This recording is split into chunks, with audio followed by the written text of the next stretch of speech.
Good evening. Within the next hour, a special meeting is being held in Henley to discuss the controversial town councillor David Sylvester.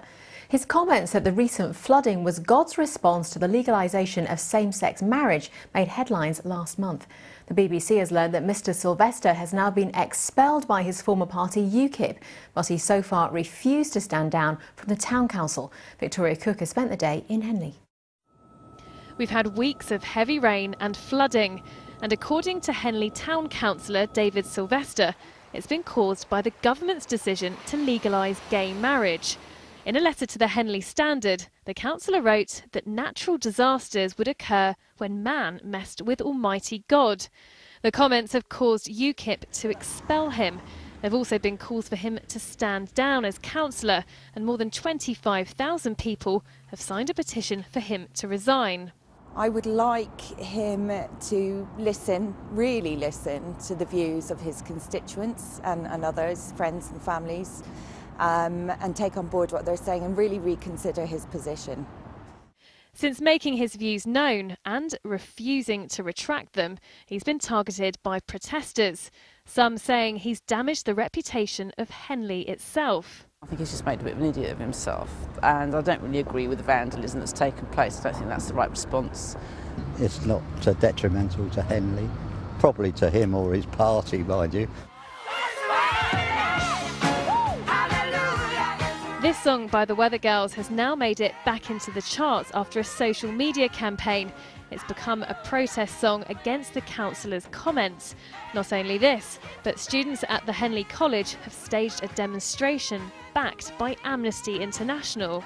I think the students on the whole were amazed actually that comments were being made like that.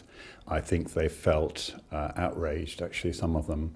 For some of them it was deeply upsetting, and I think they feel peaceful demonstration is exactly the right way to show that these comments are comments of someone who perhaps should have thought rather more carefully. Councillors and members of the public are being invited here to the town hall this evening for what's being called an extraordinary meeting. Now, the council won't expel Councillor Sylvester tonight, but the aim of the meeting is for it to distance itself from what he said and to give the public a chance to have their say too. Victoria Cook, BBC South Today. Our political reporter Helen Catt joins me in the studio. Helen, this is a change of tone from UKIP, isn't it? Well, absolutely. The party had started out by publicly defending Mr Sylvester's right to express his views. They did ask him not to give any further media interviews, though, and when he did that, they suspended him.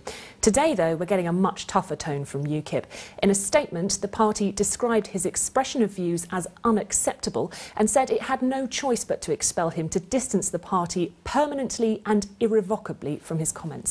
There have been a lot of calls for Mr Sylvester to resign, but he can't be forced to go, can he? Well, no, he can't, because essentially that's what the ballot box is for. Mr Sylvester was elected by the people of Henley in 2011 to serve 4 years. There are very few reasons in law why a sitting councillor can be removed, and none of them apply here. So unless he chooses to step down, he'll remain a councillor until 2015. There have, of course, been 12 formal complaints registered against him. They'll be passed to South Oxfordshire District Council, which will decide whether or not to take any action on them. And what's Mr Sylvester had to say?